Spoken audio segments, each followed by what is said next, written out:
Sundaytea. Topic tonight is informative lit. Join me with my guest tonight. Joan Mackey's here, professor, and we're gonna talk to things, you guys. Come on in. Say she want me on top.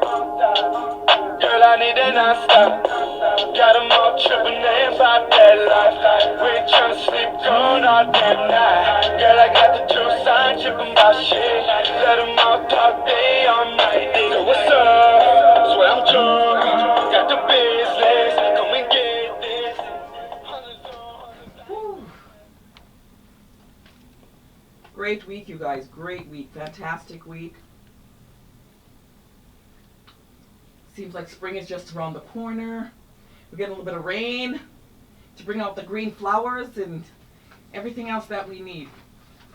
Tonight, you guys, we have Joan Mackey here joining us, the professor, and she's teaches at University of Calgary. Mount Royal, sorry, Mount Royal, sorry, Mount Royal, and she's here to talk with me tonight on a great subjects, several different subjects tonight, you guys.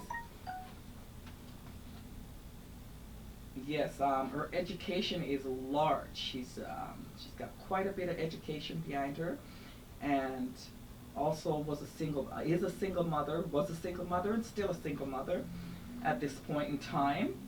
Her education is great. She has a BA Political Science History, University of New Brunswick. She has an MA Women's Study, PhD Women's Study, and she went to the York University, and there's so much more to her. Wow, I'm telling you, she is fantastic. We're just gonna call her in right now, you guys. This one here. Fine.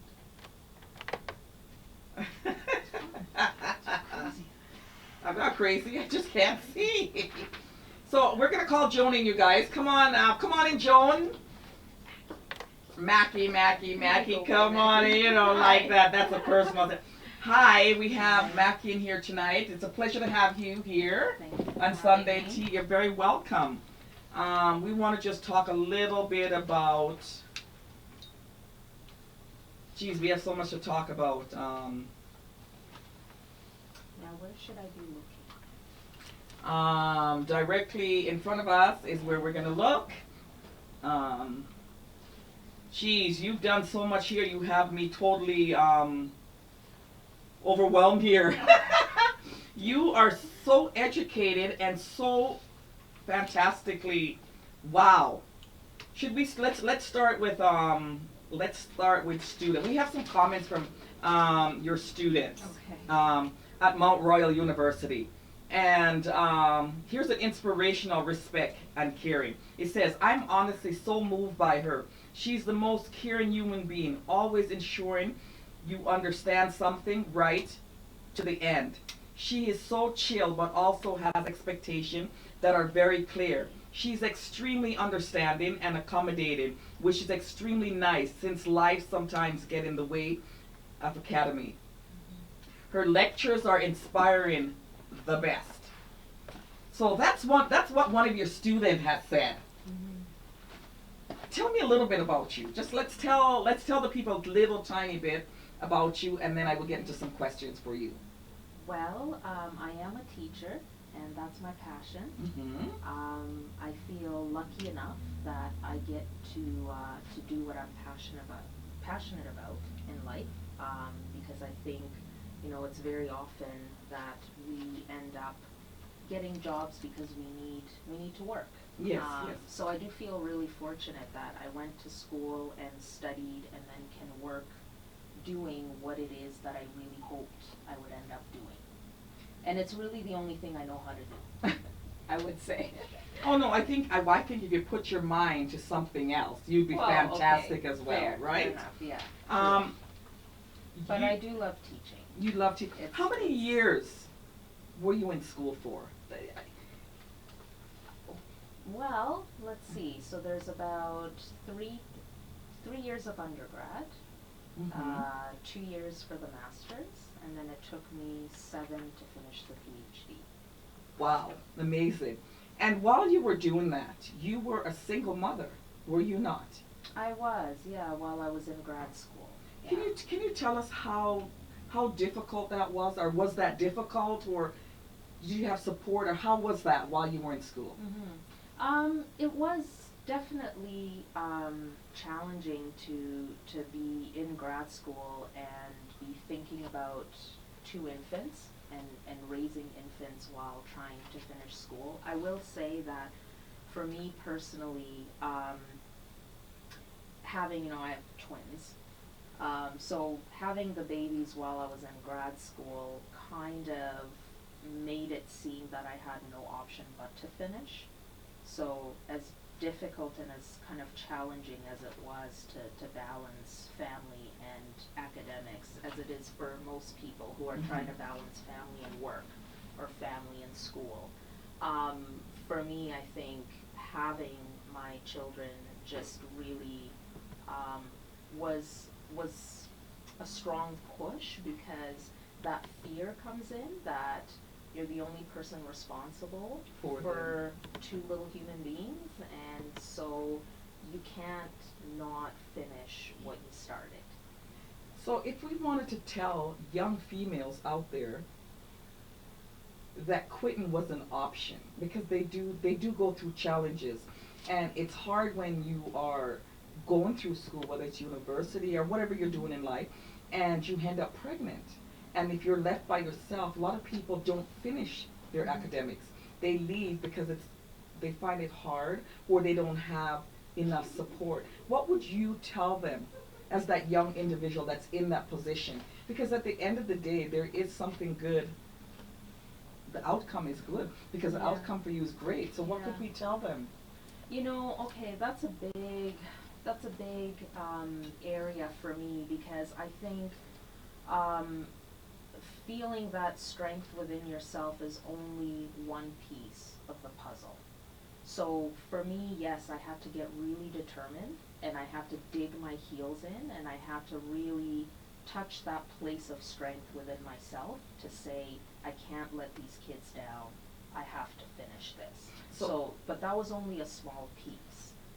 I do think that as whole communities, we have to understand too that we also need to organize to make sure that we are supported as well. It can't just be the willpower of someone. Yeah, we need a support. We need a support group. Because what I realized is at that time I was going through school and living in Ontario. Something shocking that I realized is, had I been in Alberta, because of the differences in how childcare is subsidized and kind of what income level you have to be at in order to be subsidized, whether it counts if you're a full-time student or not a full-time student, all those things. In Ontario, it was set up so that I was able to actually get almost all of my childcare subsidized so that I could continue my studies. That helped me a lot. Now, if I was in Alberta and I had to come up with that cash and be going to school full-time and paying tuition, it would have been a setback. I don't think I would have been able to finish, honestly. And I think no matter how much willpower I had, I'm not sure that my willpower would have been enough so we need to get me through. We need a support group. We absolutely need a support group. Geez, you've gone through a lot. You wrote a book. I edited a book, yeah. Yes. Yeah. Can you tell us a little bit about the book? So the most recent one is on single mothering and lone parenting in North America. It focuses mostly on Canada and the US. We do have a couple of international examples in there as well. And I just wanted to revisit, what's, now that we are 2000, it was 2016 then, 2017 now, I wanted to revisit what the landscape looks like for people who are raising kids on their own. Whether you're a woman, you're a man, whoever it is, kind of where are we at this moment when it comes to single parent households. What can we tell single parents right now, whether it's a woman or whether it's a male or a female? What can we do to help? What can you say to them to help them to kind of seem a little easier? Because I mean, even couples are having it hard. Mm-hmm. So never mind. What can you tell us about single parent? Mm-hmm. Like, what can you do to uplift them? What can you say that made that you were able to continue and go through what you did and actually finished? Mm-hmm. I think single parents are really hardworking people. They are. And we are just, we're trying to create loving and supportive and positive homes for our kids. Mm-hmm. My message is to our communities and not to single parents, because I believe that as single parents, in my experience, we're working hard. We're tapping into whatever reserves we have within ourselves to try to stay positive and to keep moving forward and to raise really well-adjusted, healthy kids. We're doing all of that. So my message would be, if we could expand the amount of support and positivity that communities give towards single parents, reduce the stigma, reduce the negative judgment, reduce this idea that the healthiest homes are heterosexual two-parent homes. That's another thing I was going to say, because there's a stigma stating that children are better when they're raised with a mother and a father, and I don't think that's necessarily true at all. Well, it's not what we've seen in fact, right? So I would say, I would go even beyond saying it's not. I don't agree with that as an opinion. I actually haven't seen that to be true as a fact of life, because we know very well that there can be, unfortunately, a lot of dysfunction in a heterosexual two-parent household, right? And there can be a lot of positivity and love in a single-parent household. Absolutely, absolutely. So I think we really need to get past this idea that it's the form of the family that tells you how healthy it's going to be, right? Whether it's a two-parent household or a single-parent household or grandparents who are raising a child, we need to get past the idea that all we need to talk about is the form. If you just get a woman and a man in a house together with kids, then everything is going to be healthy. Does not make it a happy home. It's not the form, it's the character of the people who are doing the parenting. Absolutely. Yeah. Absolutely. Do we have any questions out there at the moment that we can answer? Sandra. Hi, Sandra. How you doing? Thanks for joining in. Who else do we have out there? We have David Rice. Hi, David. We have Odine has joined us. Hi, Odine. Chantel. Hi, Chantel. Alicia. David, Alicia. Andre. Harmeet. Jessica. Hi, Jessica. We have Dina. We have Michelle. Michelle, thank you. Good evening. Joanne. Hi. Tyreek. Farron, hi. Karen, hi. Nicole, hi. Everybody, hi. Okay, good. We acknowledge them. We'd like to acknowledge you because we really thank you guys for the support each time. We wanted to talk about not just single mothers, and we can talk back on that a little bit more, but we want to talk a little bit about our community, and it's pretty exciting. I'm really, really excited when I think about it and when I think about sharing it. I don't know if everybody knows, but I'm really excited about, we get to have one of us on the $10 bill. Yeah. So can we elaborate on that a little bit? Because, I mean, a lot of time we're coming out and we're saying nothing is happening for us as a community, nothing is changing as a race, everything is bad, and that's not true. Everything isn't bad. And there's a lot of fantastic change going on in our community, in our races. There's so many good things going on. So this is something that we want to share. Yeah? Absolutely. Okay. Yeah. We want to share with you a Black Canadian from Nova Scotia. And her name is Viola Desmond. And this is great news, you guys. I'll let you give them the news, okay. And then I'll elaborate on it a little bit. Okay.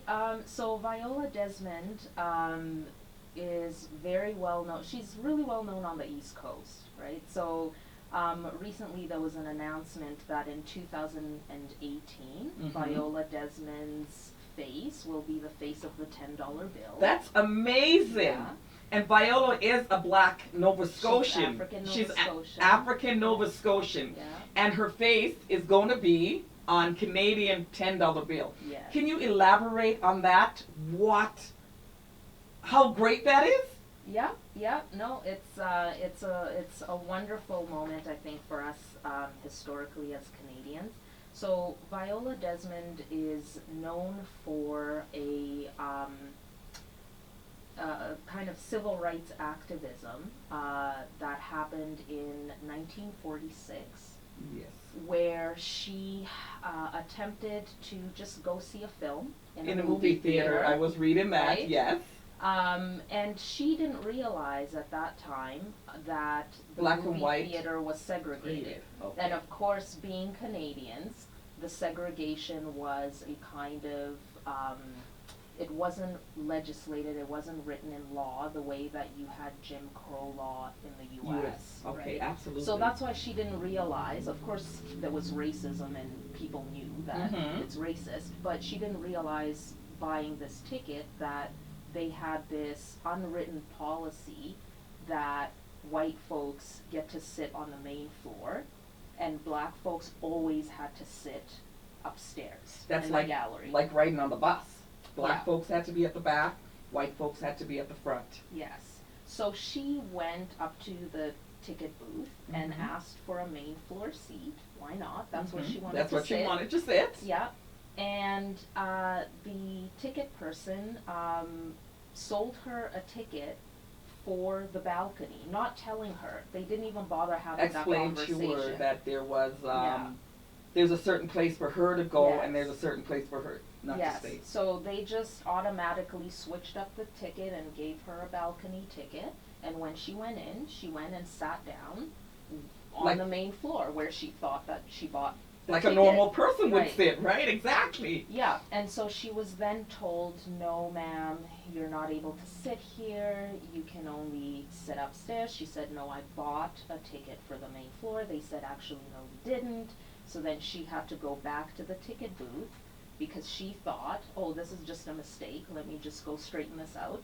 And she was then told, actually, we don't sell tickets to the main floor for your kind.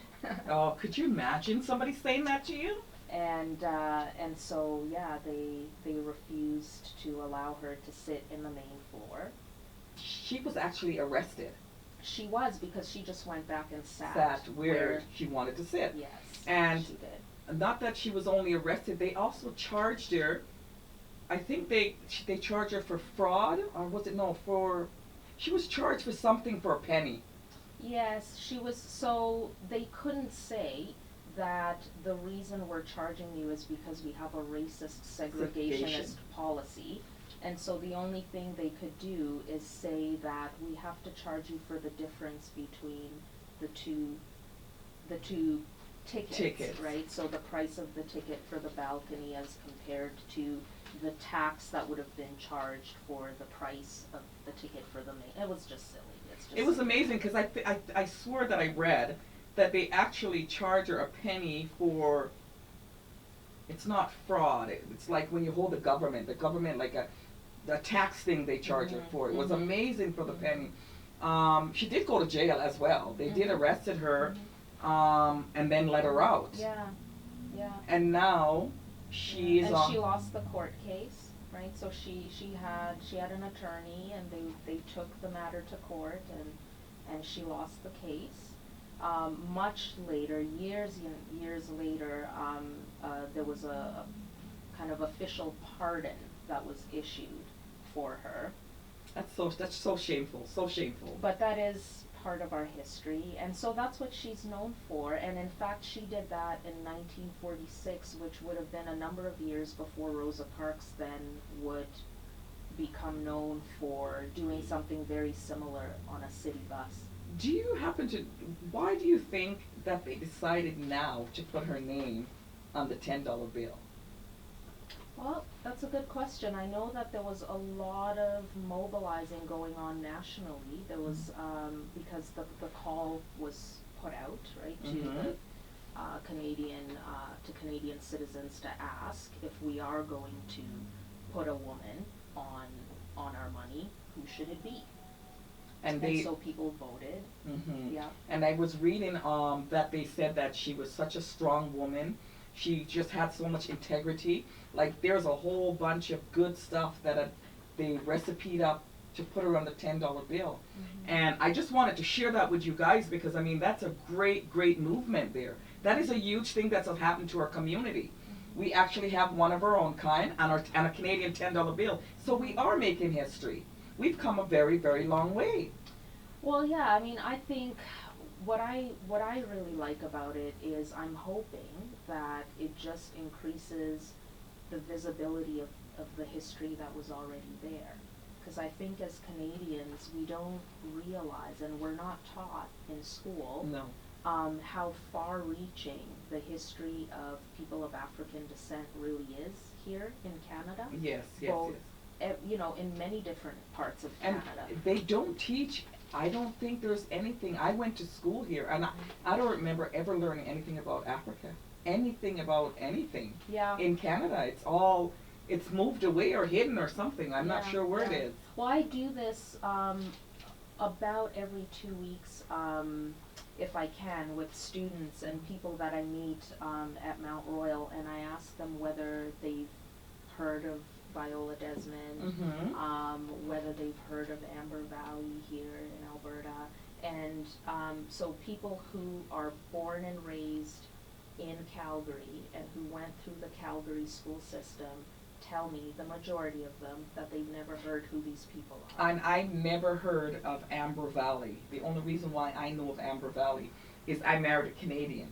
I was married to a Canadian before, and they were from Athabasca and Amber Valley, and all the brothers and sisters, they came over on the railroad, underground railroad from Ohio, and they end up in Athabasca and Amber Valley, as well as Slave Lake.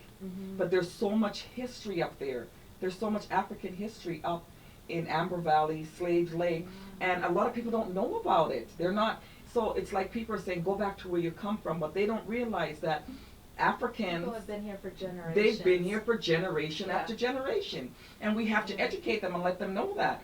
Amber Valley, they were there from day, like I mean, I can't remember when they came over, but I know a lot of slaves ran away from Ohio to come to Slave Lake, because it's what I know. That's where they're from, and Athabasca, because there's still a lot of them up there right now. Like there's still a lot of black folks in Amber Valley and Athabasca as well.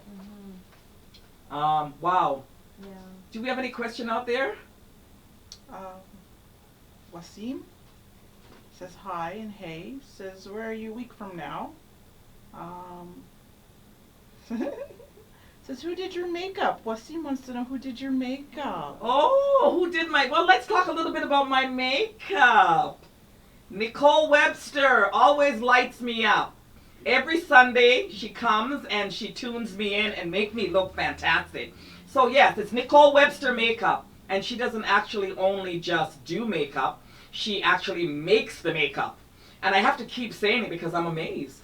I'm amazed. She does a fantastic job. Nicole Webster, you guys. You guys can find her on Nicole Webster. You guys can also follow her on her Instagram, Nicole Webster. You guys can follow her on Facebook, Nicole Webster. You guys can follow her anywhere. You can't miss her. Once I'm in there, Nicole is all over the place. Yeah, she did my makeup and she did a fantastic job. Any more questions? What kind of tea are you drinking? What's going on over there? Oh, what kind of tea am I drinking? Oh my God. It's a tea that, I don't know what it's called, but it makes me happy. Sorry. It makes me happy. It's a happy tea. There's mangoes and there's cinnamon and there's there's all kind, let me tell you, there's all kind of flavor. And when I look at my face right now, do you see my face? Look when I taste it, what happens? I don't know, it just sprinkles in my cheek. There's something in there. I don't know what it is, but there's something in there. I just get right happy. Very happy. No more question? No more question? I thought you guys would be more in the conversation today than you are. But a lot of people, because they don't understand, don't want to talk. But you guys, this is how we learn. We learn through communication. You understand? We have a professor here. If you have any question you need, she will answer it for you. So we got to talk, you guys, and we got to know our history. And we got to know there's fantastic things going on in the world, in our community. There's so many people doing so many good and fantastic jobs that we can't just always stay on the negative, because there is positive things going on. Right? What else do you have to go on the table? Yeah. You got lots of books on the table. Got Diversity Magazine. Oh, What else we got yes, going on we do there? have Diversity Magazine. If you guys haven't seen it, you need to pick it up. You can find them online, Diversity Magazine. Facebook, they're there. You guys, you can get an ad done. You can... It's a great magazine. Get it. I'm in there. Go read the story. It's nice. Diversity Magazine. Also, we have some Scentsy. Scentsy is candles. Somebody went, look at all that face. Scentsy is candle. Candles, candles, candles. There's one candle here that I'm absolutely in love with. Just a second. Camel. It smells like mango. Oh my God, smell this and tell me. You guys, you can order. That's nice. Names on the back. Isn't it pretty? It's mango and where is it? You guys, I'm gonna put this up close to you guys and see if you can see it. Right there on the front of the book with your fingers. Yeah. Okay. Let's move my finger because I have so much papers here. Sorry, guys. Here we go. There we go. Thank you. And you guys can see, you can order through those that information. We'll leave it up there for a second. There's a telephone number and everything. She sells all kind of candle holders, all kind of lovely candles, and those actually they're not lit by fire. They're lit by a bulb. So you have to put a bulb in the little lantern, and it heats up the candle and it melts it. So it's all health. It's all healthy. There's no matches lighting, burning fumes, but it's fantastic, you guys. It's so good. Who wants to see the magazine? The magazine. Let's do a close up on the magazine. Arm roll with the There shot you today. go. Sorry. She's zooming for us. Apologize. There you go. Which magazine are you in? Which That's the episode that you can find me in. It's called Diversity. Are you in that one too? No. Oh, okay. I thought you were in that one. I could have sworn. So yeah, you guys can find that one in there. And we want to continue a little bit more about females tonight. We want to talk a little bit about, oh, there we go. Yeah. There we go. Page 37 in Diversity Magazine. Pick it up, you guys. Support it. It's a great magazine. Very informative. We want to talk a little bit about the women. Our women. Why we need to work together more. Yeah. Can you elaborate on that for me, and explain to them when I say we need to work together, because it becomes a great successful tool for each and every one of us and for our children, not just for us as women, but it makes it a better place. It makes it a better world. Yeah. So can we elaborate on it? Yeah. Somebody's showing a mouth like this. Wow, is that's that? a wow. That's a wow. What is that? Wow. Yeah. Wow, wow. Wow, why? Wow. Wow, stuff you have. Wow, Wow. wow, you're distracting me. Wow. Wow. Wow. I'm gonna give Oh. you this candle back, Oh. so I don't. I'll keep. Rubbing it? Yeah. It has Oh a my smell God, in this it. candle is mango. You guys, what I would like to do, there goes another wow. I don't understand it either. I don't What is understand the- it. What is Oh, wrong there's with... Ehi. Is that Ehi? Hi, Amy. How are you? What is the wow? Oh, there's love. I like love. Yeah, there's Ehi. Yeah. Do you like love? I like love. There's lots of Yes. love, but we don't know what that face was. Yeah.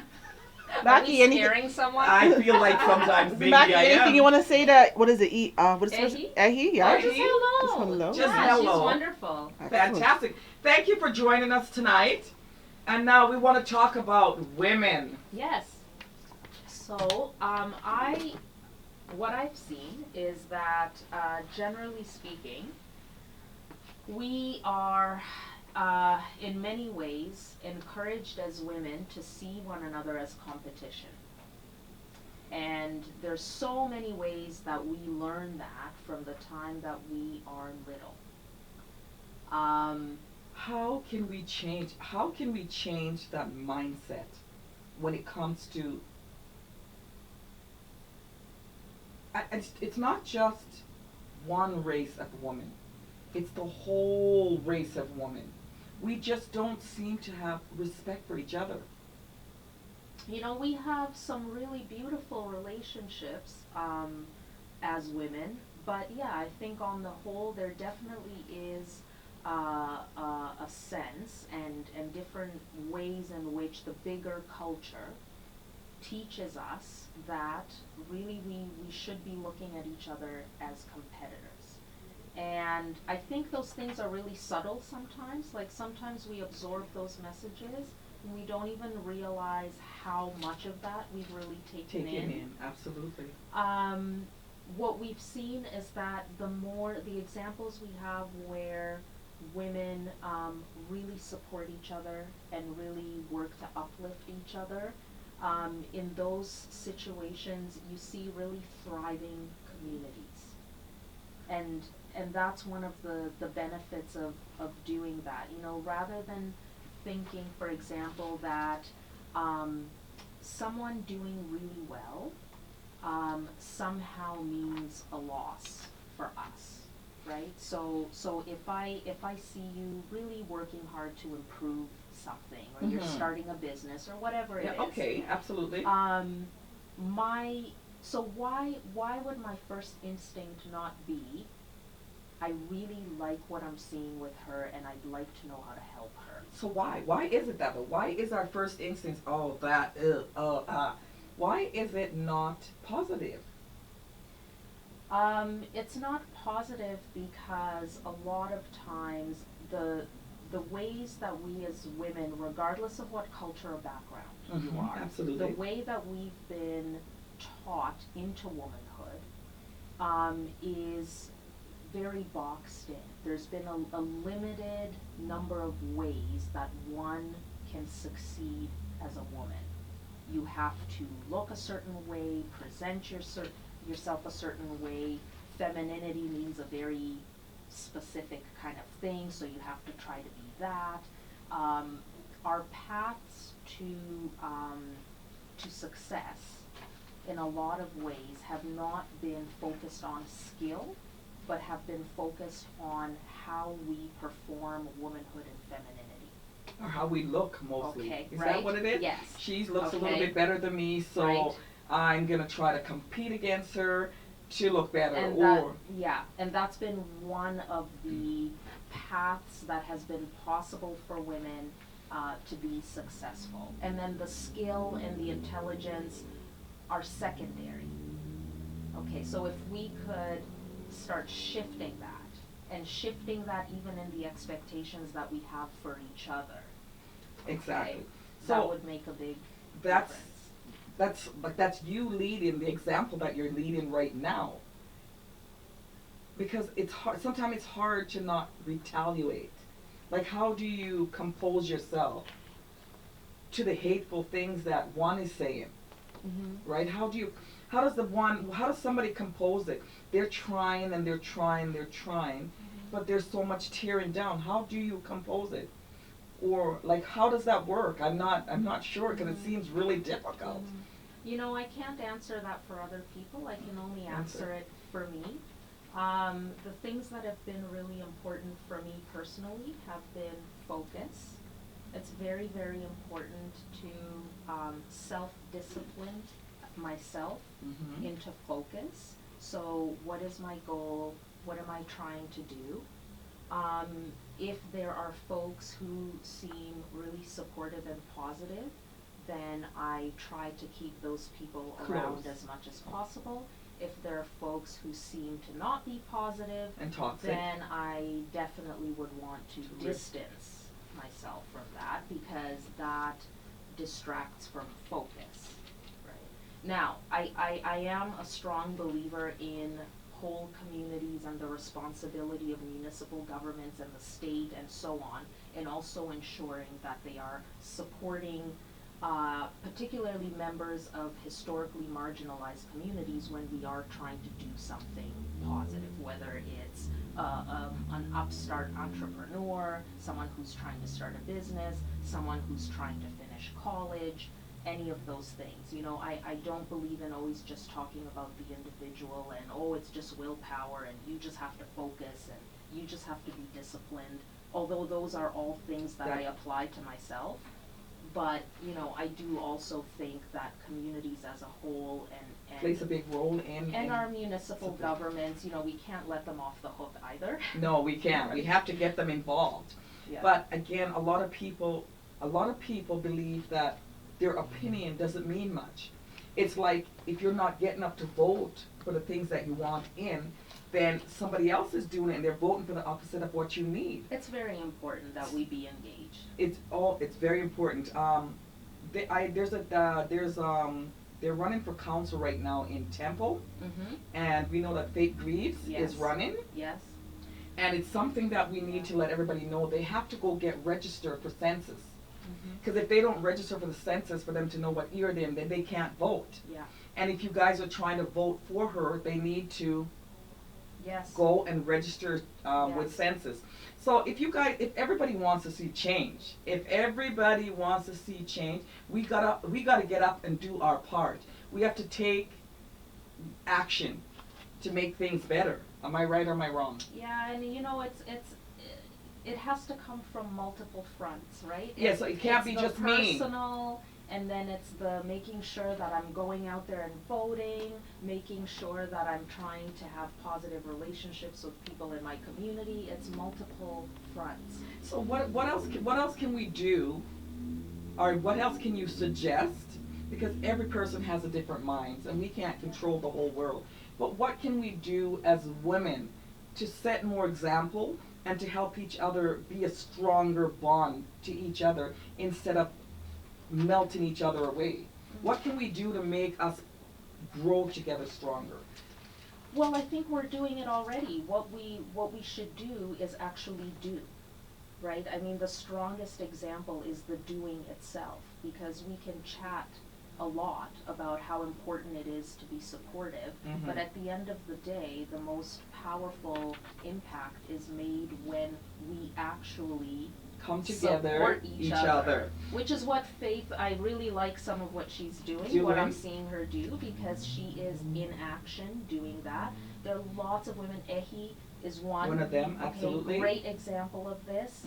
She's constantly busy and active and really trying to be that positive example in the community.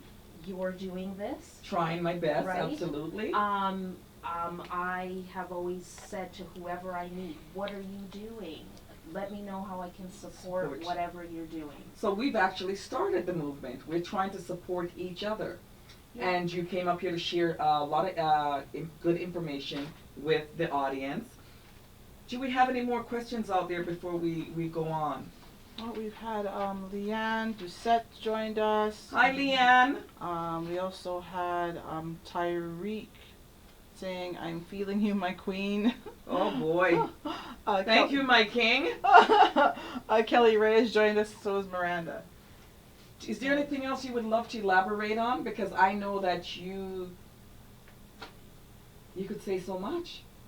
Well, yeah, I mean, the education piece I thought was really important for us. I know that there are already people working on trying to expand the curriculum to start including more African Canadian history in the school curriculum. Which is really important. Yeah. Very important that we get that in there, because there's nothing. We're not taught anything about us. We don't know much about us. Sometimes I'm wondering if it's because we don't know nothing about us. Even me as a person that don't know much about me, because there's nobody there to teach me about me.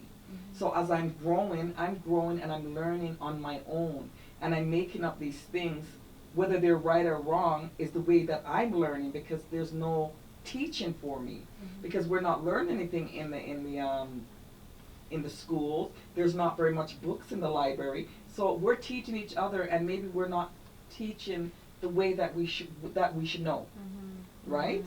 Yeah, I think too about how many times a lot of us get asked, where are you from? But where are you really from? If you say, well, I'm Canadian. And then you get asked again, no, well, you know what I mean. Where you really from?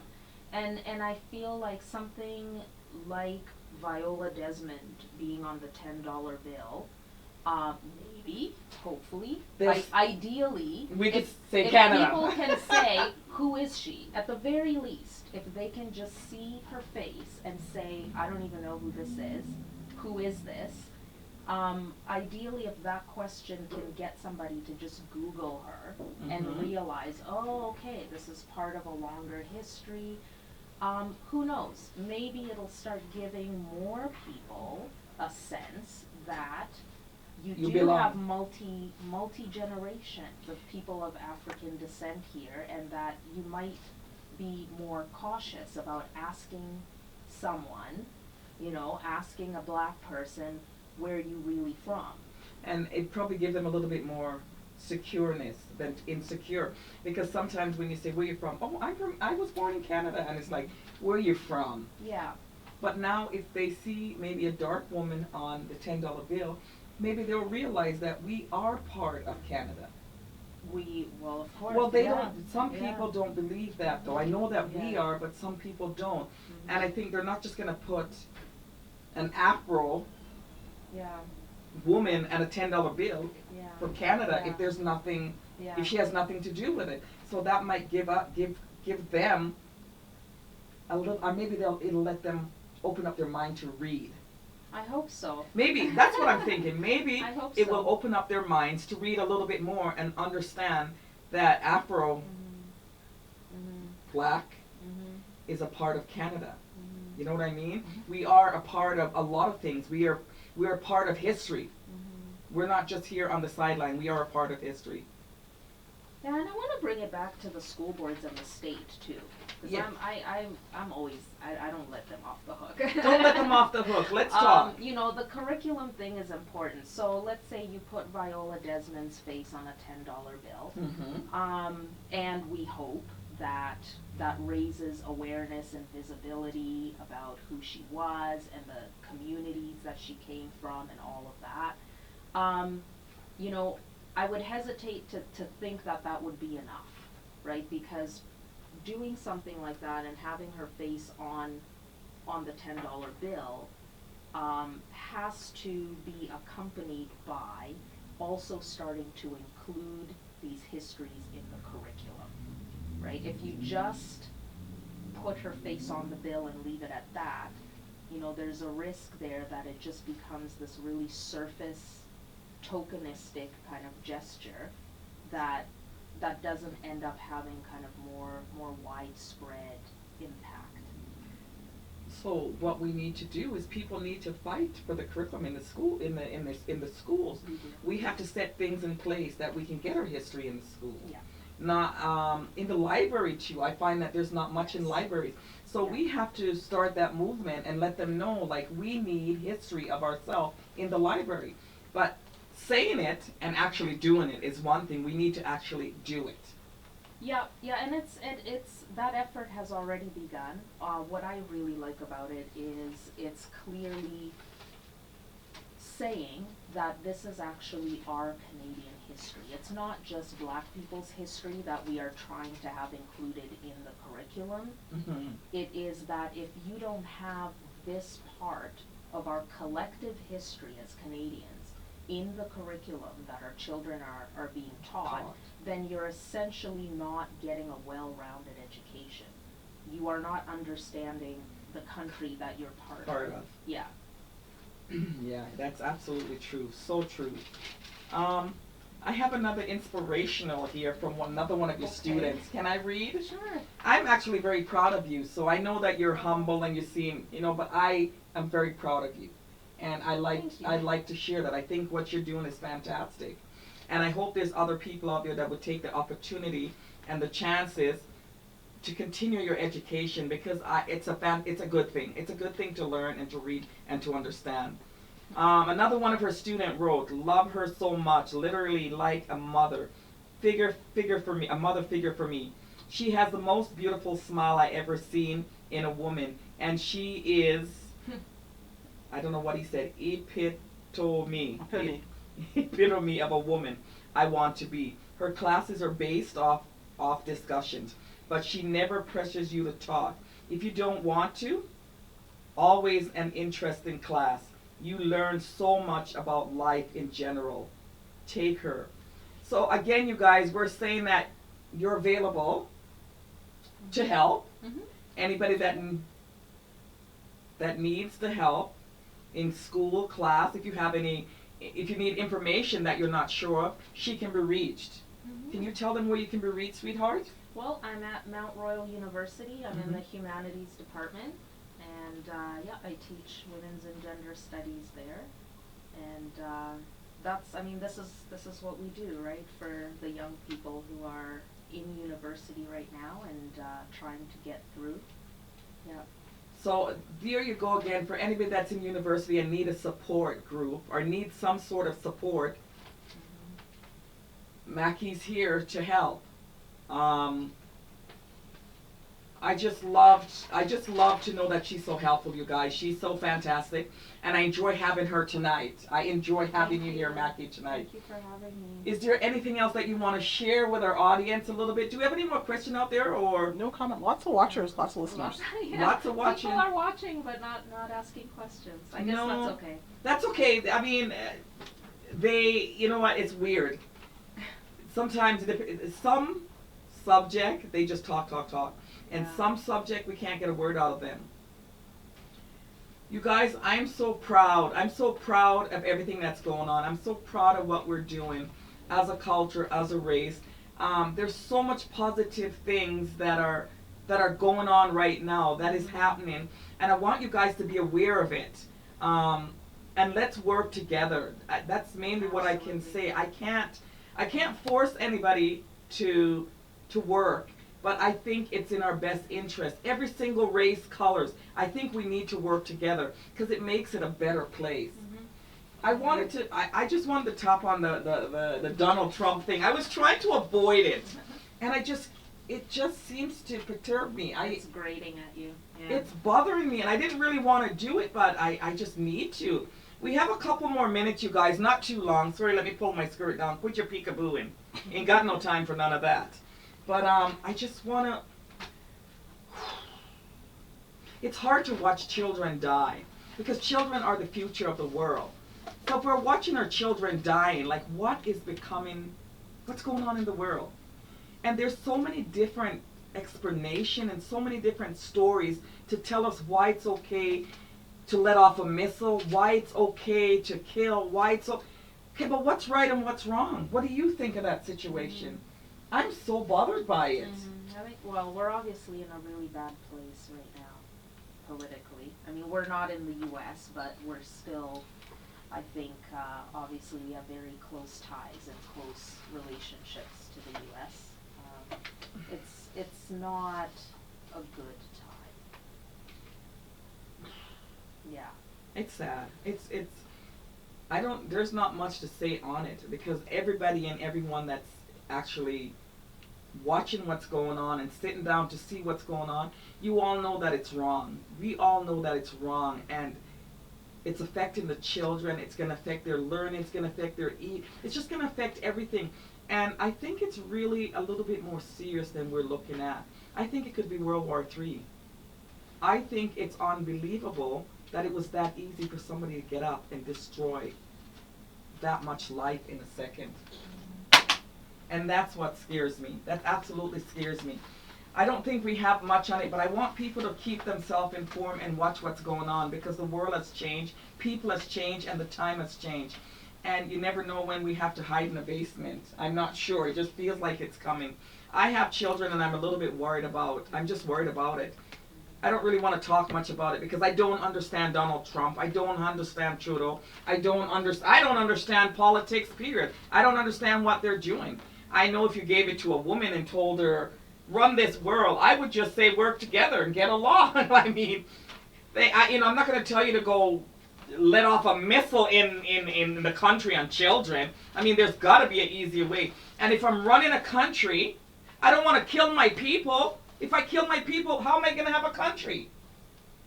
Like, I don't understand politics. I don't understand the reason why people are doing what they're doing. It's insane. But at the end of the day, I think we as human are going to destroy ourselves. We need to really stop and look what's going on. And this is going for the government. I mean, if you guys are watching this, you guys gotta really stop and think about what you're doing. It don't make no sense to destroy the world. That means you ain't got that many people in the world to control. We gotta fix it. Something is going on, and that's not good. That's my thought on the I mean, there's nothing I can do. I'm just devastated that I literally watched some little baby gasping for breath. And if that don't shook you, I don't know what will shook you, because I'm shook. It's unbelievable to me. It's a shame. I have children. I have me, and I'm a grown woman. I couldn't see myself gasping. That's insane. What's your thought on it? We're in a bad way. We're in a bad way. I just hope that people all over the world, wherever you are, and you're watching this video, we need to start to work together. That's just what it is. And I don't know. I guess we can talk love and kindness, but I think it's action that speaks. We got to be better people. Do you have any closing arguments or anything else you have to say before we act in love always. Act in love. Whatever you do. In whatever you do. On your job, whatever that job is, in our homes, with each other. With your peers, your husband, your children. Just let's love and forgive, because we're only human.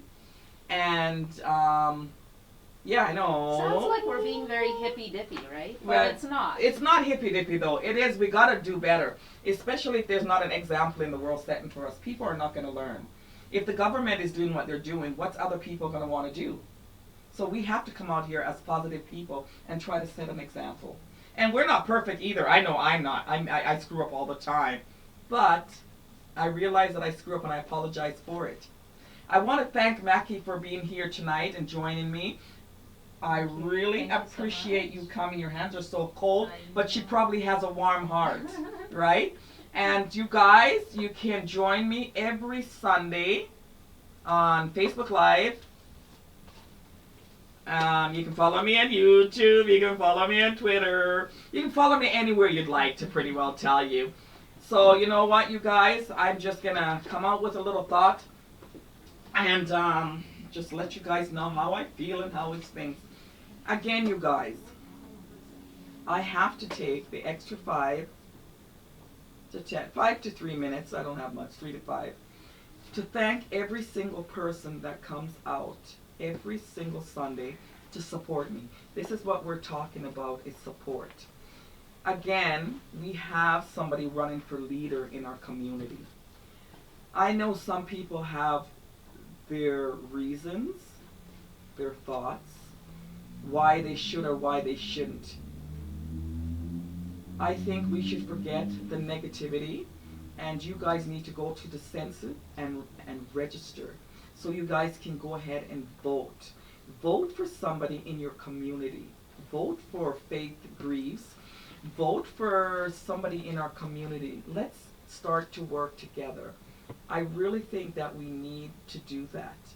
And for all the young ladies out there that are single mothers, it seems hard, but at the end of the day, there's something positive out there. So try to find some support. Try to find somebody you can lean on, communication, talking. Just find something that you can lean on to bring you through this time. And do not listen to the negativity about a mom and a dad makes a better home. A better home comes with love. And that's all that matters. As long as you're loving your child, that is what a good home is about. It's not about the stereotype about you need a dad or you need a mom. That's fine. All you have to do is just love, work hard, and work together. Thank you guys for joining me on Sundaytea. I hope you guys all have a fantastic evening. Again, I appreciate every time you guys come out to watch me.